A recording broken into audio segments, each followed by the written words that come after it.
कितने अच्छे हैं मालिक। भगवान आपको बहुत तरक्की दे और अपना आशीर्वाद बनाए रखे। तभी कुछ दिनों में चंपा एक मरे हुए बच्चे को जन्म देती है और बहुत रोती है। मैं कितनी अभागी हूँ, जन्म लेते ही मेरा बच्चा मर गया।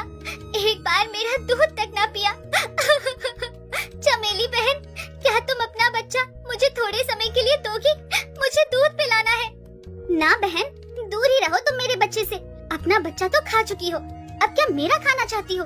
जितना दूर रह सको उतना दूर रहो मेरे बच्चे से।